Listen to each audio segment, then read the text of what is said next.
Terus bagaimana mungkin doanya bisa diterima kalau mereka sendiri yang berdoa dari awal sudah pesimis? Padahal salah satu yang menjadikan doa itu punya kekuatan itu adalah keyakinan. Yakinnya orang yang berdoa bahwa doa mereka oleh Allah akan diijabah, itu salah satu kunci dari kekuatan doa. Maka kalau kita berdoa, kita itu ngaku, ya Allah, hamba ini lemah ya Allah. Dan hamba bersandar kepadamu yang maha kuat ya Allah. Nah, itulah puncaknya peribadatan. Ketika seorang hamba merasa lemah dan dia menganggap Allah lah yang maha kuat, maha besar, maha segalanya, dan itu salah satu dari kandungan doa. Pada seakan-akan Allah itu tanya, ayolah kalau memang kamu merasa terpepet, terhimpit, merasa betul-betul terpojok, ini loh kamu punya Allah yang mengabulkan doanya orang-orang yang sedang kepepet. Kenapa pas kamu kepepet kok justru kamu tidak memanfaatkan ayat An-Naml 62 ini? Maka kalau pas sudah terhimpit, tidak ada tempat untuk kita lari, disitulah posisi Allah akan mengabulkan doa. Assalamualaikum warahmatullahi wabarakatuh.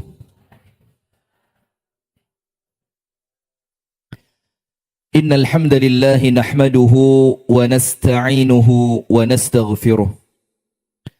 ونستهديه ونتوب إليه ونعوذ بالله من شرور أنفسنا وسيئات أعمالنا من يهده الله فلا مضل له ومن يضلل فلن تجد له وليا مرشدا أشهد أن لا إله إلا الله وحده لا شريك له وأشهد أن محمدا عبده ورسوله صلى الله عليه وعلى آله وأصحابه ومن والاه أعوذ بالله من الشيطان الرجيم يا أيها الذين آمنوا اتقوا الله حق تقاته ولا تموتن إلا وأنتم مسلمون اللهم أنت ربي لا إله إلا أنت خلقتني وأنا عبدك وأنا على عهدك ووعدك ما استطعت أعوذ بك من شر ما صنعت أبوء لك بنعمتك علي وأبوء بذنبي فاغفر لي فإنه لا يغفر الذنوب إلا أنت أصبحنا على فطرة الإسلام وعلى كلمة الإخلاص وعلى دين نبينا محمد صلى الله عليه وسلم وعلى ملة أبينا إبراهيم حنيفا مسلما وما كان من المشركين أما بعد اللهم إنا نسألك علما نافعا ورزقا طيبا وعملا صالحا متقبلا اللهم علمنا ما ينفعنا وانفعنا بما علمتنا وزدنا علما وهدى وتوفيقا آمين يا رب العالمين. Pemirsa Madani TV dimanapun Anda berada, pemirsa Sayap Dakwah TV dimanapun Anda berada, pendengar Radio Dakwah Syariah 101,4 FM Solo dimanapun Anda berada, pendengar Radio Dakwah Islamiyah 107,7 FM Kota Malang dimanapun Anda berada, dan jamaah Al-Tiqtaqiyah yang semoga oleh Allah Ta'ala senantiasa diberikan keistiqomahan. Amin ya Rabbal Alamin. Dan jamaah ibu-ibu dan bapak-bapak, teman-teman serta adik-adik jamaah Masjid Nur Salihin yang semoga kita bersama oleh Allah senantiasa dirahmati dan diberkahi sampai kita kelak meninggal dunia, bahkan setelah meninggal. Amin ya Rabbal Alamin. Puji dan syukur alhamdulillah kita haturkan kepada Allah atas nikmat yang Allah karuniakan sehingga di pagi hari yang penuh dengan keberkahan ini kita dipertemukan Allah dalam masjid yang penuh dengan barakah, Masjid Nur Salihin, dalam rangka beribadah kepada Allah, mendekatkan diri kepada Allah, memperbaiki keimanan dan ketakwaan kita kepada Allah dengan duduk dalam rangka menuntut ilmu.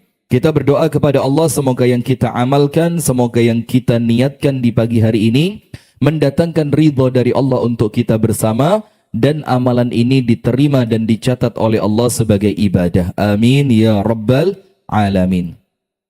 Salawat beriring salam semoga tercurahkan kepada uswah kita Nabi besar Muhammad sallallahu alaihi wasallam beserta seluruh keluarganya, beserta seluruh sahabatnya dan seluruh di antara umat dan pengikutnya yang setia menjalankan sunnah, menjalankan ajaran dan tuntunannya ila yaumil qiyamah. Pemirsa Madani TV dimanapun Anda berada, kita lanjutkan kembali membaca kitab Tazkiyatun Nafs yang dituliskan oleh Syekh Ad-Doktor Ahmad Farid yang disarikan dari 3 ulama Tazkiyatun Nafs dari ulama-ulama yang terkemuka. Yang pertama Al-Imam Muhammad Al-Ghazali, Al-Imam Al-Ghazali rahimahullahu ta'ala. Kemudian yang kedua Al-Imam Ibnu Rajab Al-Hambali rahimahullahu ta'ala. Dan yang ketiga Al-Imam Ibnul Qayyim Al-Jauziyah. Dan kitab ini adalah ringkasan dari ketiga kitab yang ditulis oleh para ulama tersebut. Dan kita masih pada pembahasan mengenai nutrisi untuk hati. Dan setelah kita baca beberapa nutrisi hati, diantaranya zikir, kemudian membaca Al-Quran, tilawatul Quran, kemudian beristighfar, bertaubat kepada Allah Subhanahu wa ta'ala. Maka yang sekarang di antara nutrisi yang baru yang akan menjadikan hati kita sehat. Kalaupun sehat, insya Allah jauh dari penyakit dan semakin sehat. Kalau hati itu sedang sakit, semoga nutrisi ini bisa menjadi obatnya. Apabila hati kita dalam keadaan lemah, maka nutrisi ini akan menguatkannya. Dan pun bila mana hati kita mati, maka ini akan menjadi nutrisi yang bisa kembali menghidupkannya. Nutrisi yang pagi hari ini akan kita bahas pada halaman yang ke-64, yaitu doa. Dan doa ini jamaah, banyak di antara kita sekarang yang mulai meremehkan kekuatannya. Mulai menganggap, aduh apa sih kok cuma doa. Bahkan ketika muncul masalah-masalah seperti komentar tentang rumah tangga, segala macam, tentang suami, tentang istri, tentang orang tua, tentang anak, tentang ekonomi, penyakit, pekerjaan, segala macam. Ketika kita anjurkan, kita nasihati untuk berdoa, jawabannya apa? Yang konkret lah Ustadz. Jadi seakan-akan doa itu apa? Perkara gaib, abstrak yang tidak punya kekuatan. Terus bagaimana mungkin doanya bisa diterima kalau mereka sendiri yang berdoa dari awal sudah pesimis? Padahal salah satu yang menjadikan doa itu punya kekuatan, itu adalah keyakinan. Yakinnya orang yang berdoa bahwa doa mereka oleh Allah akan diijabah, itu salah satu kunci dari kekuatan doa. Lah kalau kemudian doanya lemah, doanya dalam keadaan dia mikir diterima apa tidak ya? Dalam keadaan dia mikir, aduh doa ini bisa merubah apa sih? Yuk akhirnya dari awal sebelum dia berdoa, sampai dia berdoa, dan bahkan setelah selesai berdoa, tidak akan merubah apapun. Karena apa? Dia sendiri yang berdoa dari awal sudah tidak yakin. Nah maka jamaah sekalian, jangan diremehkan perkara doa ini. Allah Ta'ala berfirman, pada surah Ghafir ayat yang ke-60. Allah Ta'ala berfirman, A'udzu billahi minasyaitonir rajim, ud'uni. Dan ini fi'il amr, kata perintah. Allah memerintahkan kita untuk meminta kepadanya. Berarti kalaupun doa itu pada akhirnya tetap sama Allah tidak diijabah. Misalkan, ini contoh saja ya, tapi insya Allah diijabah. Maka tetap kita harus berdoa. Misalkan, doa itu tidak menghasilkan apapun, tidak akan merubah kehidupanmu, tidak akan merubah keadaan ekonomimu, tidak akan menyelesaikan masalahmu. Kalaupun seperti itu, terus kita ngerti ayat ini, ud'uni, Allah perintahkan kita untuk berdoa, maka apapun yang terjadi, tetap berdoa. Karena doa merupakan perintah Allah. Sehingga ketika perintah Allah itu dijalankan, maka kita sedang ibadah. Dan ibadah secara fisik itulah takwa. Dan orang yang bertakwa kepada Allah, maka Allah akan berikan jalan keluar, Allah akan berikan rezeki, Allah akan berikan kemudahan. Maka kalaupun bukan karena doanya, Minimal karena ibadah yang bernilai takwa itulah yang akan memperbaiki urusan kita. Faham? La haula wa la quwata illa billah. Kayak kecepatan ya? Iya, gini. Wes, pelan-pelan. Sekarang, biasa tadi saya ini mesti ceramah itu terpengaruh gaya nyetir. Karena saya berangkat dari rumah dari telat, maka gaya nyetirnya kan ya rodok ngegas. Maka ceramahnya katut. Maka sekarang tarik napas dulu. 3 kali, sekali lagi. Jangan banyak-banyak Bu, tarik napas nih, habis saudara di sini nanti ya. Nah maka begini, kalaupun doa itu tidak mendatangkan apapun, diijabah tidak, merubah keadaan tidak, menjadikan orang yang sakit kemudian penyakitnya sembuh juga tidak.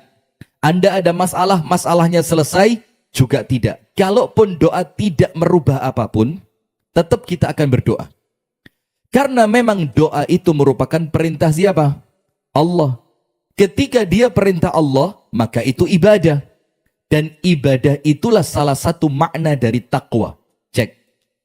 Makna takwa itu menjalankan perintah, menjauhi larangan. Berarti orang yang berdoa, dia sedang bertakwa kepada Allah. Sementara takwa itu sendiri, wa may yattaqillaha yaj'al lahu makhraja wa yarzuqhu min haitsu la yahtasib. Barang siapa yang bertakwa kepada Allah, Allah kasih jalan keluar. Barang siapa yang bertakwa kepada Allah, Allah beri rezeki untuk dia dari tempat yang tidak pernah dia bisa bayangkan sebelumnya. Wa may yattaqillah yaj'al lahu min amrihi yusra. Orang yang takwa urusannya gampang. Sehingga ketika doa itu tidak merubah dari sisi doanya, maka minimal dia punya kekuatan untuk merubah dari sisi ketakwaannya. Nah, sekarang paham? Sehingga paham? Apa kaitannya doa dengan takwa?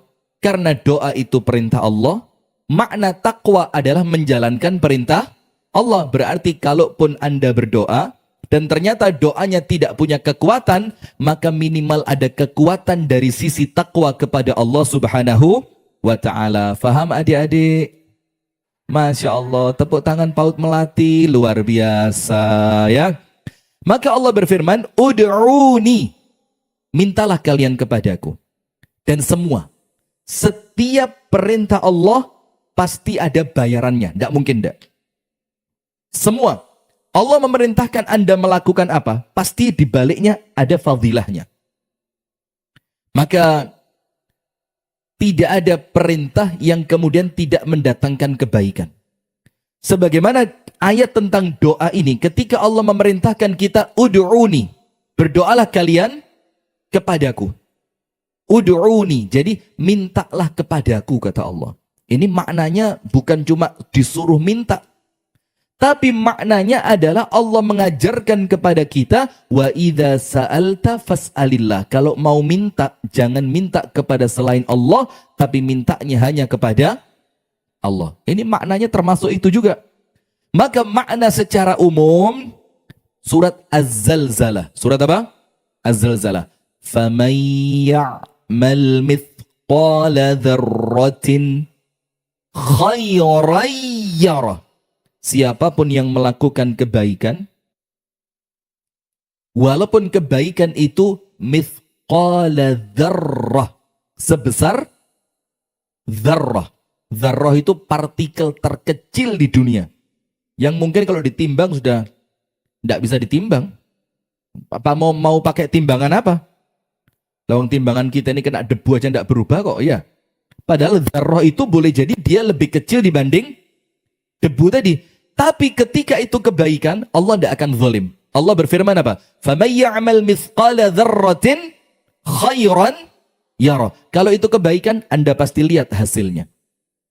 Dan hasil ini kata Al-Imam Ibnul Qayyim Al-Jauziyah, kalian lihat dunia wa akhiratan. Dunia sampai akhirat. Tapi pun sebaliknya, وَمَنْ يَعْمَلْ مِثْقَالَ ذَرَّةٍ شَرًّا يَرَهُ.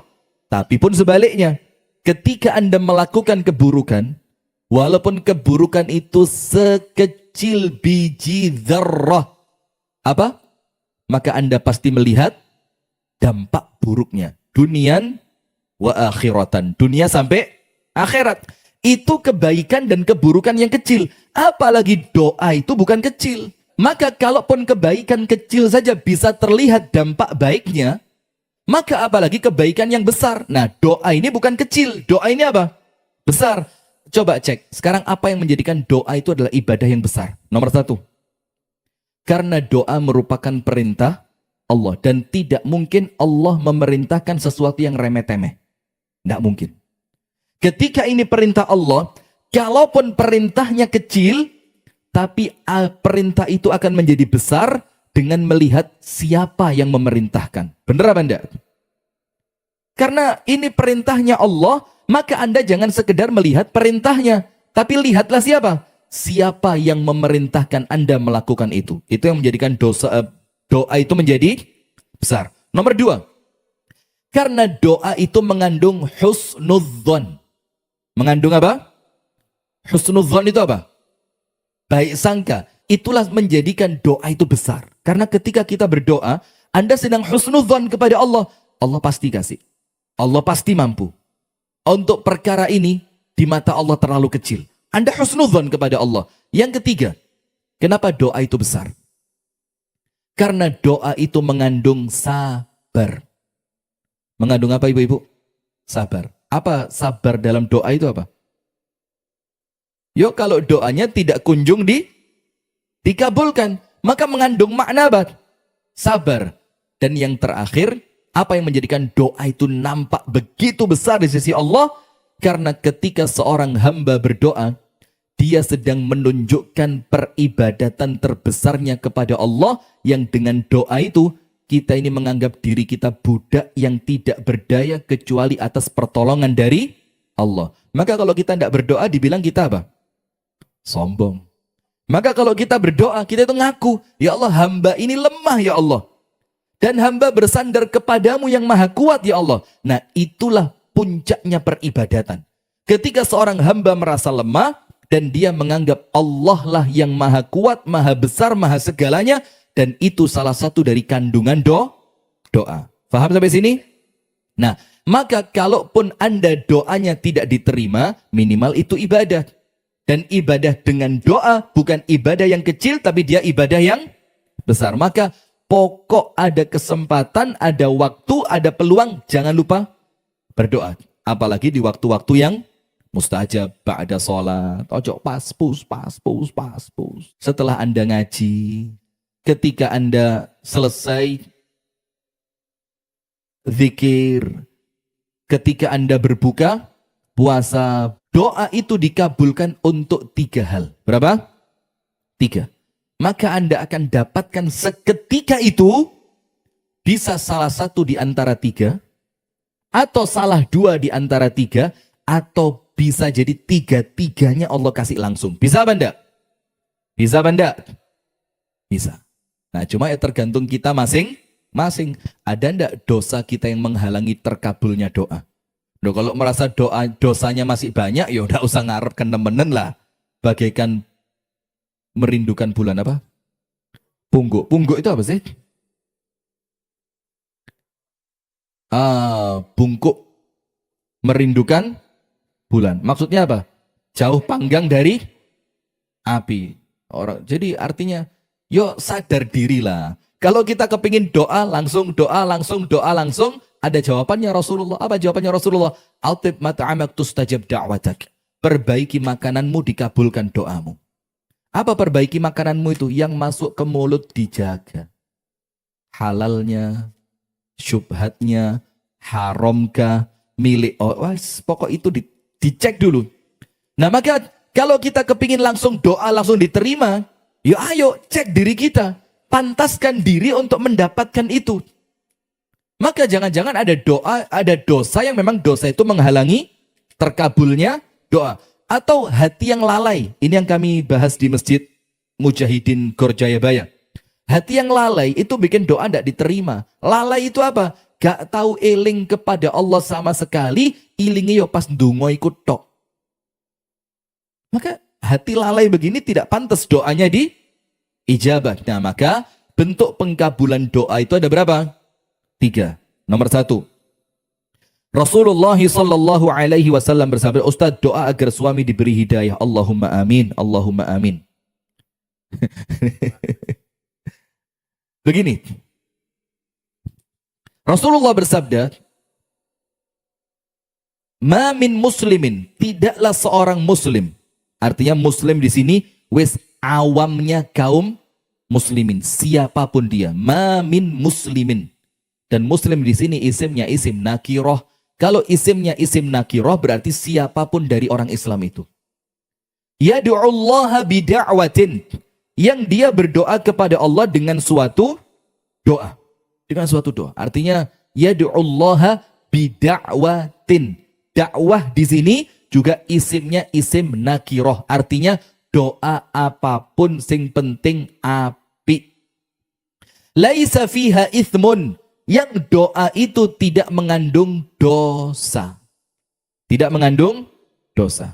Wala qati'atu rahimin. Dan tidak mengandung doa tentang pemutusan tali silaturrahim.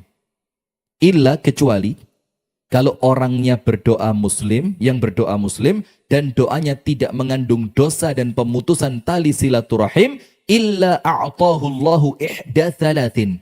Pasti Allah akan kasih untuk dia yang berdoa tadi satu di antara tiga. Boleh jadi dikasih dua. Dan tidak menutup kemungkinan tiga-tiganya Allah kasih semuanya. Allahumma amin. Yang pertama, an yu'ajjila lahu da'watahu. Ini di buku tidak ada ini. Anda perhatiin baik-baik. Anda putar bolak-balik bukunya sampai halaman terakhir yang tidak ketemu. Nomor satu, an yu'ajjila lahu da'watahu. Langsung sama Allah apa yang diminta dikasih. Jadi angkat tangan langsung kasih. Bisa begitu? Bisa. Tidak mustahil. Kapan orang yang berdoa itu ketika dia berdoa langsung dikasih? Nomor satu. Kapan ketika berdoa langsung dikasih? Keadaannya orangnya seperti apa? Orang yang kalau dia angkat tangan langsung dikasih. Nomor satu. Laisa fiha mawani'. Doa itu tidak mengandung penghalang. Doanya tidak mengandung apa? Penghalang. Mawani'. Penghalangnya doa apa? Nomor satu, dosa. Nomor dua, makanan yang haram atau harta yang haram. Nomor tiga, doanya mengandung keburukan. Doain orang lain, ya Allah jadikan dia celaka ya Allah. Itu mawani'. Nomor satu, kapan doa itu langsung diijabah? Nomor satu, ketika tidak mengandung mawani'. Makanya Anda perhatikan, apa mawani'nya doa ini? Agar ketika Anda angkat tangan sama Allah langsung dikasih. Nomor dua, kapan doa itu seketika Anda berdoa, seketika itu juga dikabulkan. Ketika Allah melihat, kalau doanya dikabulkan, Anda tidak berhenti berdoa. Ada enggak orang ketika dikabulkan mandek dungo nih? Yo kita ini sudah. Nah, tahajud, dapat apa yang diminta, mandek tahajud. Ada enggak? Ada apa enggak? Nah kalau begitu, ya sama Allah, ditunda dululah biar tahajudnya agak panjang dikit. Ditunda dululah biar doanya, khusyuknya agak panjang dikit. Maka Allah tahu ini kalau dikasih sekarang, mending gak ndonga maneh. Dalam keadaan Allah senang mendengarkan kita apa? Berdoa. Nah, maka yo pantes no yakinkan diri. Ya Allah, kalau engkau kasih ya Allah, saya tetap doa. Saya tetap puasa. Saya tetap tahajud. Itu yang kedua.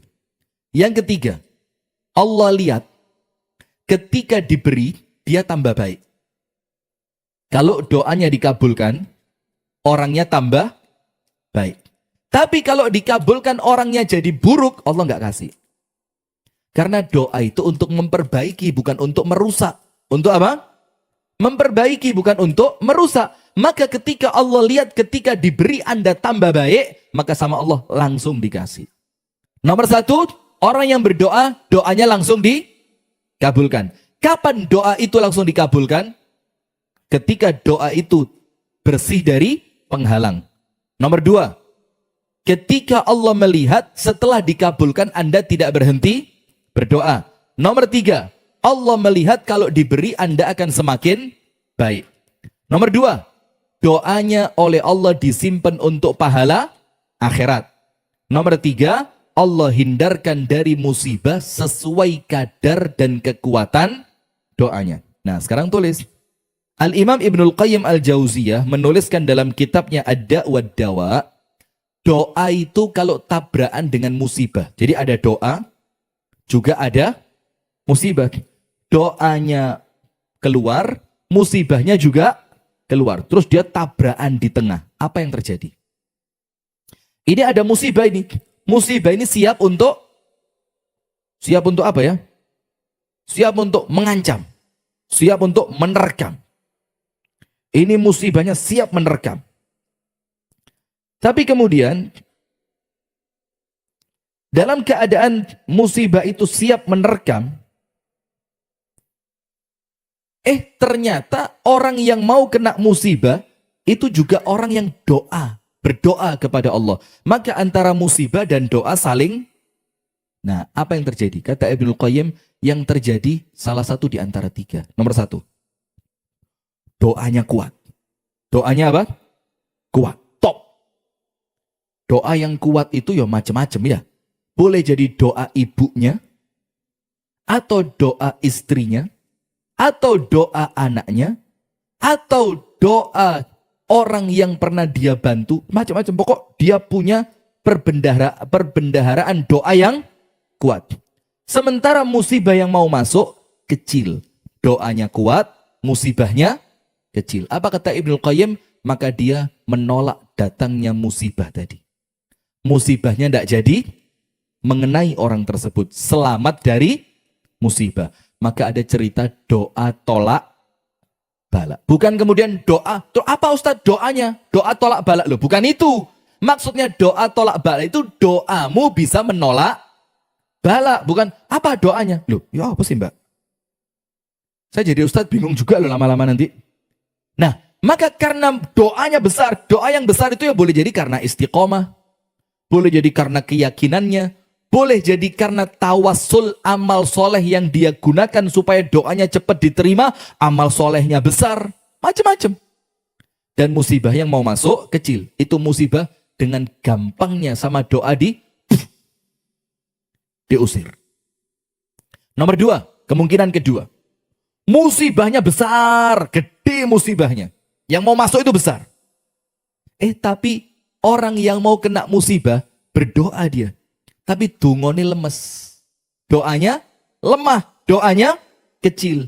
Maka kata Ibnul Qayyim, itu doa bisa mengurangi kadarnya musibah. Kalau musibah itu awalnya besar, ternyata orang yang mau kena musibah, orangnya berdoa walaupun doanya kecil, maka minimal dengan doa itu kadar musibahnya akan berkurang. Misalkan kecelakaan, jani tangannya cuklek. Tapi karena ada doa, walaupun doanya lemah, cuma kecekluk tok. Seharusnya patah, cuma terkilir saja. Mengurangi kadar musibah. Yang ketiga. Ini kata Al-Imam Ibnul Qayyim yang paling banyak. Yang paling banyak. Apa yang paling banyak? Ad-du'a wal musibah yatasara'ani. Doa dan musibah dorong-dorongan. Jadi dia nunggu mana salah satu di antara keduanya yang lengah. Kalau orangnya lengah dari doa, musibah punya peluang untuk masuk. Nah, dari situ adik-adik sekalian, dalam Islam ini banyak syariat doa. Keluar rumah, doa. Naik kendaraan, doa. Ketika jalannya naik, ada doanya. Jalannya turun, ada doanya. Masuk suatu kampung yang kita takut di kampung tersebut, ada doanya. Mau makan, ada doanya. Lupa doa makan, ada doanya. Selesai makan, ada doanya. Masuk rumah, ada doanya.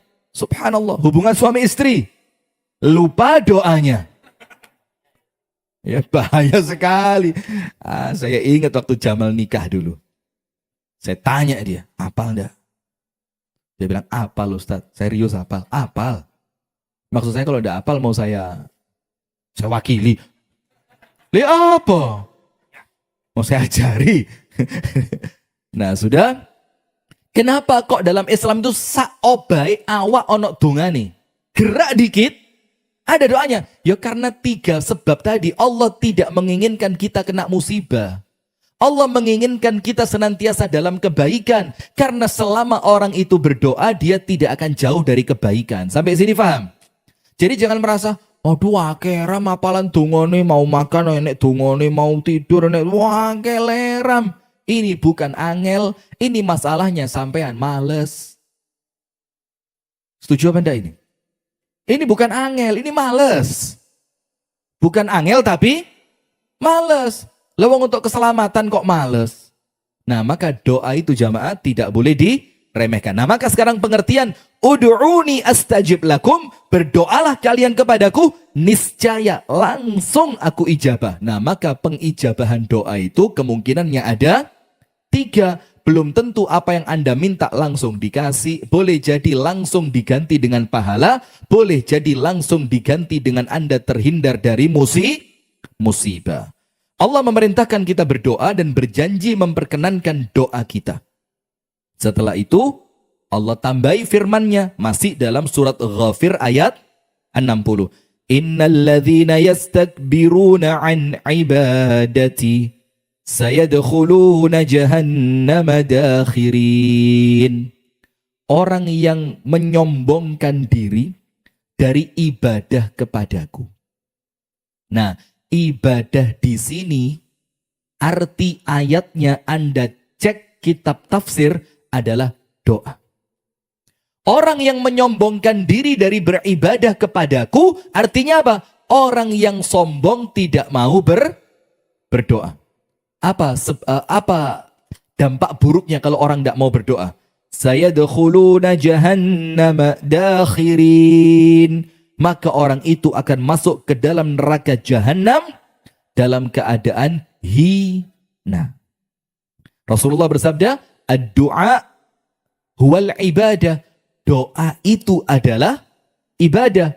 Berarti orang yang menyombongkan diri tidak mau ibadah kepada Allah, artinya adalah orang yang sombong tidak mau berdoa. Maka apa akibatnya? Allah akan masukkan dia ke dalam neraka dalam keadaan hina. Maha suci Allah yang maha agung, pemilik kemuliaan dan melimpah, dan kemurahan yang tiada henti, yang menjadikan permohonan hamba akan segala kebutuhan sebagai ibadah. Bayangin, minta itu loh, jaluk, itu ibadah.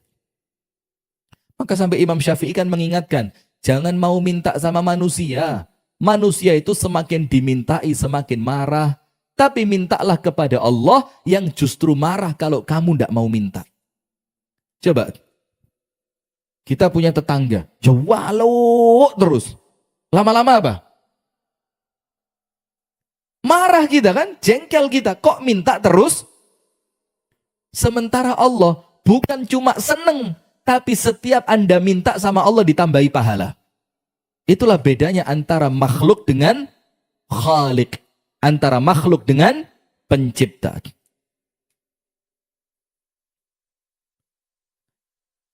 Maka Allah Ta'ala memerintahkan hambanya untuk memohon kepadanya dan mencelanya dengan bentuk celaan yang paling sempurna manakala ia tidak mau beribadah dan menganggapnya bersikap sombong kepadanya. Jadi hati-hati Bu. Orang itu kalau tidak mau berdoa, itu ancamannya celaka masuk ke dalam api neraka. Abu Hurairah meriwayatkan. Rasulullah SAW bersabda dalam hadis riwayat Al-Imam At-Tirmidzi, "Man lam yas'alillah yaghdab alaih." Orang yang tidak mau minta kepada Allah, Allah murka sama dia. Tidak mau minta kepada Allah di sini maknanya 2. Itu lihat halaman 64 paling bawah. Siapa tidak meminta kepada Allah, maka Allah murka kepadanya. Tidak mau minta di sini maknanya berapa? 2. Nomor 1. Barang siapa tidak meminta kepada Allah, berarti dia meminta kepada selain Allah. Murka benda Allah? Murka. Makna yang kedua, orang yang tidak meminta kepada Allah, maka Allah murka kepadanya. Maksudnya adalah orang yang tidak mau berdoa. Jadi kalau kita tidak mau berdoa, Allah marah. Maka dengan itu semakin kita banyak karepe kepada Allah, Bahasanya apa? Kakean karep. Itu Allah semakin apa? Cinta. Bahkan kita kalau minta sama Allah, itu sama Nabi Muhammad disuruh minta sing wakeh, sing gede, sing top. Sampai dibilang kalau mau minta surga, disuruh minta surga apa? Padahal terkadang kita yang ngerti, bah ya apa ya pantes. Kadang-kadang kita ngerti, ya gak pantes ya Allah, lek Firdaus. Surga sing paling nisor, sing penting surga lu iku sapi. Pokoknya surga. Walaupun yang paling itu lu sudah bagus. Nah tapi tidak boleh sama Nabi. Karena apa? Karena kita ini kalau meminta kepada Allah mintanya kecil, itu malah mempermalukan Allah Ta'ala itu. Dikira tidak bisa memenuhi yang besar. Padahal Allah itu maha besar. Maka jangan minta kepada Allah yang maha besar, mintanya sesuatu yang kecil. Jangan seperti film India. Saya tidak pernah meminta kepadamu. Tapi sekali ini, saya meminta dan berikan. Malah bodoh ini. Oh, Tuhan kok dijak kompromi. Ya sudahlah, artinya jamaah, semakin Anda minta, semakin Allah suka. Maka Nabi Muhammad meminta kepada kita, kalau berdoa, mintalah yang besar. Begitu pula kalau minta masuk surga, Nabi Muhammad apa? Wa idza sa'altumullah fas'alullah al-firdausal a'la. Kalau minta kepada Allah, mintalah kepada Allah surga Firdaus yang paling tinggi. Sudah Firdaus. Coba, ini kalau malaikatnya kerungu ini, bayu, ngono apa yo pantes. Kata malaikat apa? Tak tuh kok ini kocong ngilu ah. Kok selamat yang nyuruh Nabi Muhammad, malaikatnya tidak berani protes. Gak dikongkon Nabi tak seikat sampean mas. Kok untungnya yang nyuruh Nabi Muhammad, yang memerintahkan langsung Allah Ta'ala. Wa idza sa'altumullah fas'alullah al-firdaus al-a'la. Kalau mau minta sama Allah, minta surga Firdaus yang paling tinggi. Jadi kadang-kadang kita ini tertipu. Harus ya Allah, minimal duwe omah ya Allah, elek ora apa-apa. Minta Grand Madinah ya Allah, luwe apik teko omahe Pak Desol ya Allah. Itu njaluk gede kritek rapopo Gusti, sing penting omah. Kata Allah, lu agak ngerti aku arek iki rek. Ndak bisa, mintanya apa? Yang bisa. Mau nikah juga gitu. Langsung sikat 4 istri gadis semua ya Allah. Lu puto minimal untuk siji. Lah kalau njaluk setunggal mawon Gusti, rondo-rondo ritek mboten napa-napa. Alah. Lemah. Anda baru doa aja sudah lemah. Minta yang tinggi. 4 ya Allah. Cantik-cantik hafidhoh semua. Gadis semua ya Allah. Dan hamba yakin perkara ini mudah untukmu ya Allah. Tapi susah untukku. Ya jelas kalau untuk Allah Bang. Mudah, tapi untuk Anda yang tidak mudah loh, Anda bukan siapa-siapa, jaluk papat, ayu, hafidhoh, gadis, kabeh gitu. Ya, tapi ya begitulah. Kalau minta doa, minta yang tinggi. Sampai dibilang oleh Rasulullah SAW, justru apabila seorang hamba tidak meminta kepada Allah, maka Allah akan murka kepadanya. Itulah kenapa doa itu tidak harus wudhu dulu, tidak harus dalam menghadap kiblat, tidak harus pakaiannya suci, tidak harus pakai bahasa Arab, tidak harus setelah sholat, tapi kapanpun, dimanapun, dalam keadaan seperti apapun, boleh berdoa. Ya pokok hati greget, langsung aja angkat tangan. Ya Allah mudahkan urusan hamba ya Allah. Itu doa sudah. Maka jangan merasa lemah. Maka bait syair seorang pujangga, ini Imam Syafi'i, dikatakan begini. La tas'alanna bunayya Adama hajatan was'alillah allati babuhu la yughlaqu.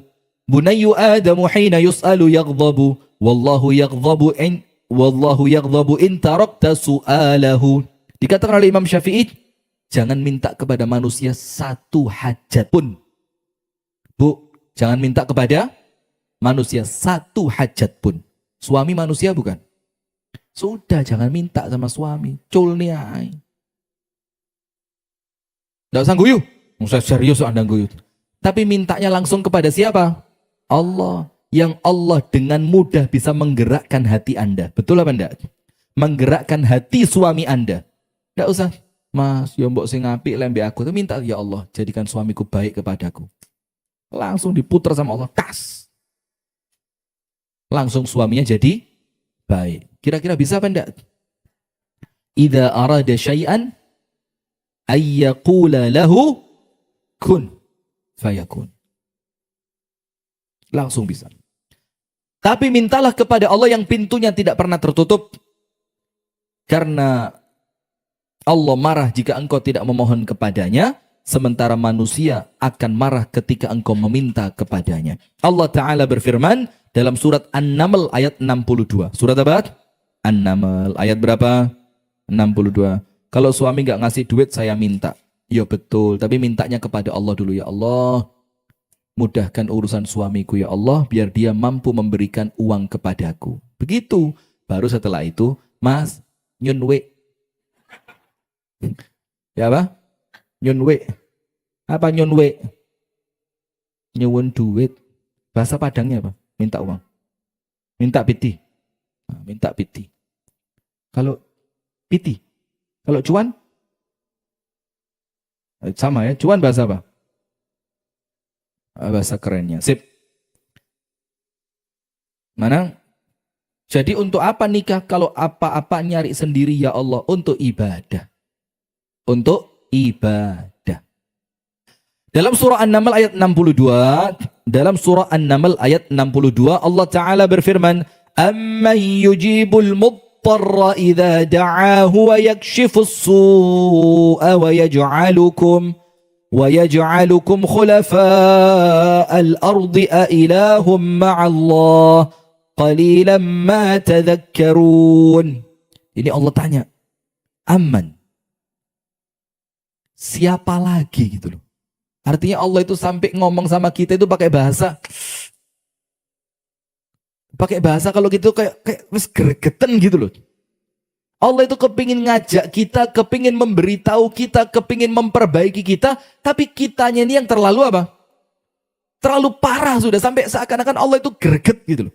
Amma yujibul mudtarra idza da'a. Allah tanya, siapa lagi yang akan mengabulkan doanya orang-orang dalam keadaan mudtar. Mudtar itu apa? Betul-betul kepepet, terhimpit, terdesak. Tidak ada lagi sudah. Wa yakshifus su' dan akan menghilangkan kesulitan. Wa yaj'alukum khulafa'al ard dan dia yang menjadikan kalian pemimpin di muka bumi. A ilahum ma'allah? Ada enggak yang bisa melakukan semua itu selain Allah? Ada enggak Tuhan yang berhak diibadahi selain Allah? Qalilan ma tadhakkarun, dan lucunya sudah diingatkan semacam ini sedikit sekali orang yang mau mengerti. Pada seakan-akan Allah itu tanya, ayolah kalau memang kamu merasa terpepet, terhimpit, merasa betul-betul terpojok, ini loh kamu punya Allah yang mengabulkan doanya orang-orang yang sedang kepepet. Kenapa pas kamu kepepet kok justru kamu tidak memanfaatkan ayat An-Naml 62 ini? Maka kalau pas sudah terhimpit, tidak ada tempat untuk kita lari, disitulah posisi Allah akan mengabulkan doa. Kemudian Allah Subhanahu wa Ta'ala berfirman pada ayat yang berikutnya, pada surah Al-Baqarah ayat 186. Surat apa? Al-Baqarah ayat berapa? 186. Wa idza sa'alaka 'ibadi 'anni fa inni qarib. Ini kan ceritanya seorang sahabat tanya sama Nabi Muhammad, Nabi, Allah itu jauh sehingga kalau kita berdoa perlu keras-keraskan suara, atau Allah itu dekat yang kita cukup lirih saja suaranya? Nabi Muhammad kalau memang belum dapat jawaban, Nabi Muhammad tidak menjawab. Tidak seperti kita. Kira-kira, lu ya apa agama kok main? Tidak bisa jemaah. Itulah kenapa jangan gampang-gampang jawab pertanyaan. Kalau memang kita tidak punya ilmunya, bahaya betul. Karena apa? Jawab pertanyaan agama, itu Anda sedang menjadi perwakilannya Allah. Kalau sampai salah, berarti Anda mewakili sesuatu tentang Allah yang itu salah. Tidak seperti itu Allah Ta'ala. Itu bahaya. Maka tidak usah izin lah. Tidak tahu ya ngomong aja. Tidak tahu. Maka ketika seorang sahabat bertanya, ya Rasulullah, apakah Allah itu jauh sehingga kami perlu berteriak? Ataukah Allah itu dekat sehingga cukup kami berbisik lirih? Apa jawaban dari Allah Subhanahu wa Ta'ala? Maka Allah Ta'ala langsung menjawabnya pada surat Al-Baqarah di ayat yang ke-186. Allah Ta'ala berfirman, wa idza sa'alaka ibadi anni, kalaulah engkau wahai Muhammad ditanya oleh hambaku tentangku, tidak pakai ngomong qul, katakan, tidak pakai begitu, langsung Allah yang jawab. Kalau biasanya kan yas'alunaka 'anil anfal, yas'alunaka 'anir ruh, qulir ruhu min amri rabbi. Mereka tanya tentang ruh, katakan ruh itu urusannya Allah. Itu normalnya begitu. Tapi ketika ayat tentang doa, Allah tidak mewakilkan jawabannya kepada Nabi Muhammad. Wa idza sa'alaka ibadi anni, kalau engkau ditanya hambaku tentangku, seharusnya apa? Katakan aku dekat. Ini tidak pakai katakan. Berarti yang jawab langsung siapa? Allah. Itulah artinya doa itu jamaah ajaib. Anda minta sama Allah, itu bisa membuat Anda mendapatkan keajaiban. Maka sampai ada seorang ulama itu mengatakan apa? Is'alullahal mustahilat. Kalau mau minta sama Allah, kalau kepingin ngerti hebatnya doa, mintalah yang mustahil. Mintalah apa? Yang mustahil. Nanti Anda akan ngerti ternyata doa itu betul-betul ajaib. Dan nggak usah saya ceritain di sini. Anda buka aja di YouTube kisah-kisah keajaiban doa. Kita ini kan sekarang males baca kan? Senengannya diceritani kan? Nah, situ manusia Indonesia banget itu. Maka tidak salah kalau dibilang IQ-nya 78 itu. Baik, saya tidak bisa bayangin loh IQ 78 ya. 87. Oh, kedukuran 78. Nah itu cek ada YouTube keajaiban doa.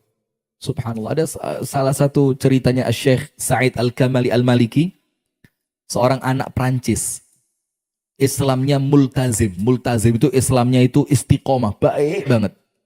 Dia belajar ke Maroko ketika dia umroh segala macam, dia doa depan Ka'bah, minta istri. Disebutkan ciri-cirinya, hidungnya begini ya Allah, telinganya begini, rambutnya begini, kulitnya begini, bibirnya begini. Subhanallah. Pulang ke Mesir, datang ke rumah ibunya, ada seorang perempuan depan mata sedang bertamu ke rumah ibunya sama.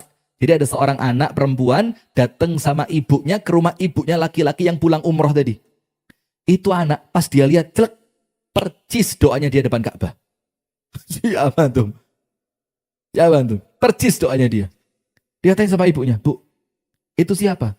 Oh itu temennya ibu. Itu bawa anaknya perempuan, itu anak, cerita ibunya sudah siap nikah. Saya mau nadhor sama dia. Ketika dinadhorkan, nadhor itu kan perempuan boleh buka wajahnya kan boleh. Bahkan sebagian ulama mengatakan kalaupun perlu ngelihat rambutnya itu boleh. Tapi untuk kepentingan apa? Nadhor. Tapi tidak segampang itu, tidak kemudian, oh ya lihat. Warnanya merah.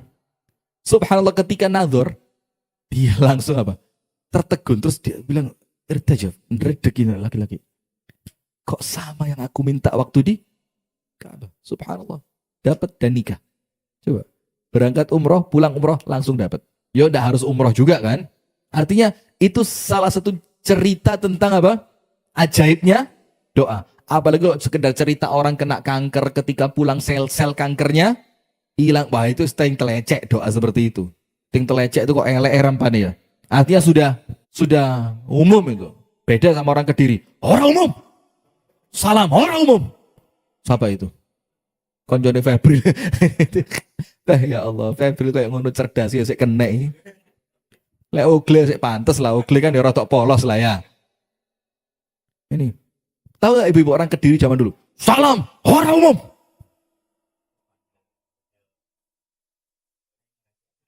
Pada ngelesi anaknya. Ya apa ceritanya? Beres sudah. Ketawanya enggak enak. Oh. Sudah. Maka sampai sebagian ulama itu mengatakan apa? Is'alullah al-mustahilat. Kalau mau minta sama Allah, bahkan kalau perlu, minta sesuatu yang mungkin untuk Anda tidak masuk akal. Maka Allah akan bekerja dengan caranya. Betul apa enggak? Nah, maka dibilang di sini, wa idza sa'alaka 'ibadi 'anni fa inni qarib. Allah langsung jawab, aku qarib. Apa? Dekat. Bahkan dalam ayat yang lain, wa nahnu aqrabu ilaihi min hablil warid. Dan aku lebih dekat dengannya dibandingkan urat lehernya. Ujibu da'watad da'i idza da'an. Arti kedekatan Allah dalam Al-Baqarah 186 artinya apa? Aku senantiasa mengijabah doa mereka yang mau berdoa. Jadi arti qarib dalam Al-Baqarah 186, qarib dekat di situ artinya apa? Ijabah doanya Allah begitu dekat dengan orang-orang yang mau berdoa. Tapi dengan dua syarat. Falyastajibuli. Maka hendaknya apa? Mereka mengindahkan perintahku. Kalau pengen doanya diijabah. Lawang sholat telat, doa kepingin tepat waktu. Sodakoh males, doa kepingin sregep. Tidak bisa. Falyastajibuli. Hendaknya mereka mengindahkan perintahku. Wal yu'minu bi. Dan hendaknya mereka beriman kepadaku. La'allahum yarshudun. Agar mereka memperoleh kebenaran. Dalam artian, agar doa mereka oleh Allah diijabah.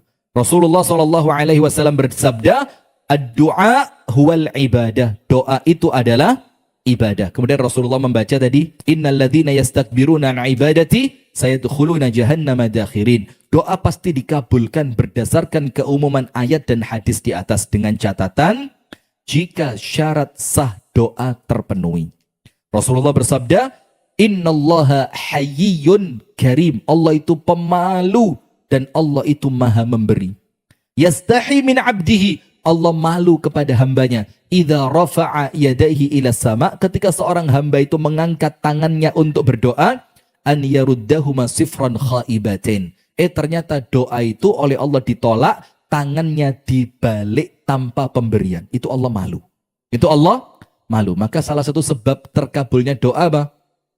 Mengangkat tangan. Dalam hadis yang lain, Rasulullah bersabda, janganlah kalian lemah dalam berdoa, karena tidak seorang pun yang akan binasa karena berdoa. Maksudnya, selama kita mampu berdoa, maka selama itu Allah akan mengabulkan doa. Rasulullah juga bersabda, tidaklah seorang muslim memanjatkan suatu doa yang tidak berisi dosa ataupun memutuskan tali kekeluargaan, melainkan Allah akan memberinya salah satu di antara tiga. Nomor satu, Allah percepat doanya dikabulkan langsung.